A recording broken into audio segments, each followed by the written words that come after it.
This is The Rumor Report with Angela Yee on The Breakfast Club. So listen up.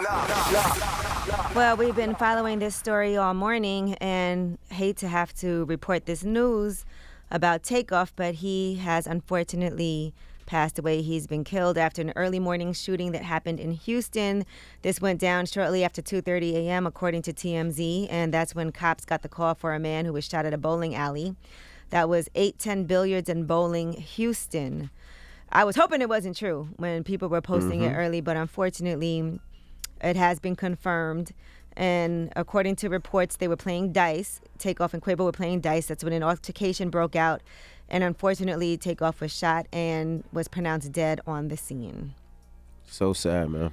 We do ask that people stop posting pictures and video of that. I mean, that's, his family has to see that. His close friends have to see that.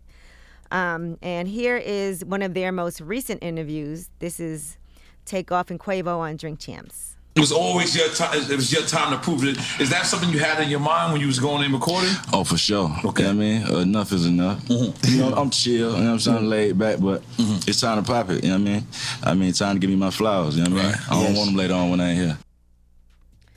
All right, so he was only 28 years old. Horrible, man. So sad, man. Terrible. Black man, 28 years old, young man, Don't just call him a rapper. That's somebody's son, nephew, family. It's horrible, man. And again, condolences to his family, his friends, and R.I.P. So sad, man. The brother was only 28 years old. And it's just senseless gun violence. That's why I say stop saying things like rappers are endangered species. Black men, period, are endangered species. Like that. I don't like that. Rappers are no. That's another brother. Like we can pull up the newspaper, go online, and see so many brothers getting shot every day, killed every day for nothing. I mean, literally for nothing. Every single time. Like there's never any real reason or motivation behind any of this stuff. All right, now Lamar Odom has his own podcast now on the debut episode of On the Low. He talks about being flat broke and in the darkest time of his life after he got divorced from Khloe Kardashian.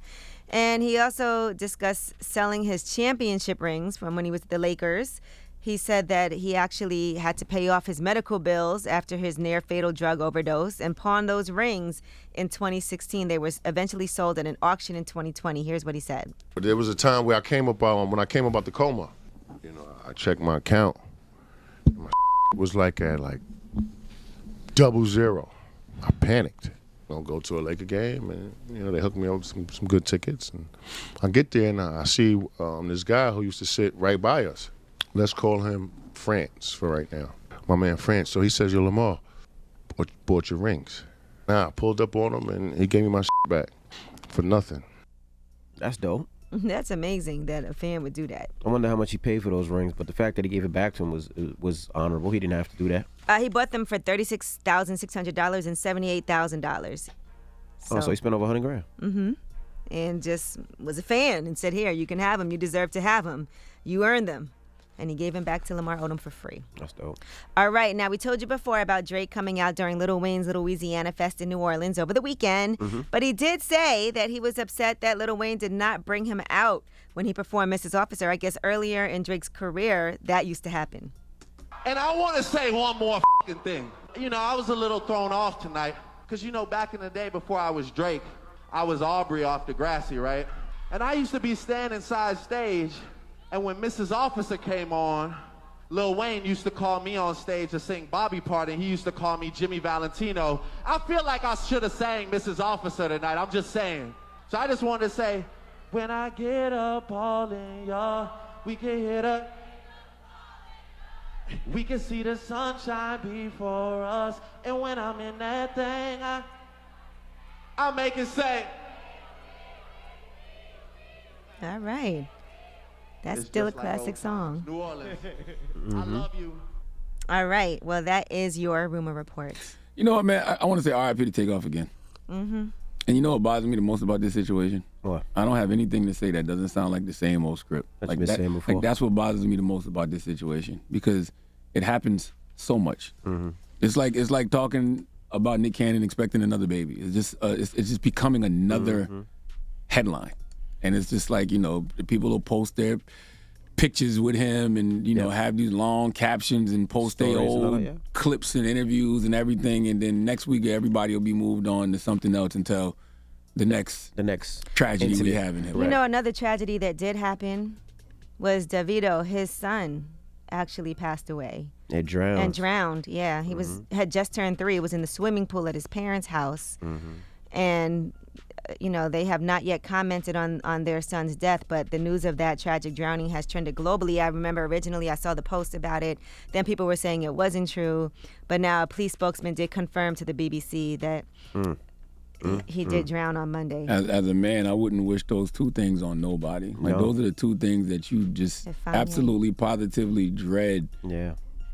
You don't even want to think about it. You don't even want to talk about it. You know what I mean? Your child dying or you getting killed by gun violence. Yeah. But our condolences again. That is absolutely tragic. Yeah, and I always tell everybody that has kids at the age of, I think, 8 months or a year, you can take your kids to swimming lessons. And I always tell people to do that. I don't know what happened in that case or that incident, but I always just tell people when I hear any accident about in a pool, I just tell them to make sure that you take your kids early as possible. I know the YMCA a lot of times has free classes for children and babies, but just take it early. I remember the reason I even learned how to swim, because I'm from Queens, we didn't have a swimming pool, but I went to a vacation in Florida, and the motel that we were staying at, or one of the hotel Holiday Sixes, Holiday Inns, one of them hotels, we couldn't swim in that pool that weekend because a kid had just drowned. And from there, my dad, when we got back home, he was like, I'm going to make sure you learn how to swim at an early age. And that always stuck with me for my kids as well. Well, they're reviewing the cameras to get additional information about the circumstances, but they did confirm 8 members of the staff had been invited in for questioning. They're trying to figure out what actually did happen. Well, sending healing energy to Davido's family, sending healing energy to the family at Takeoff, man. All right. Well, it's the Breakfast Club. Good morning, man.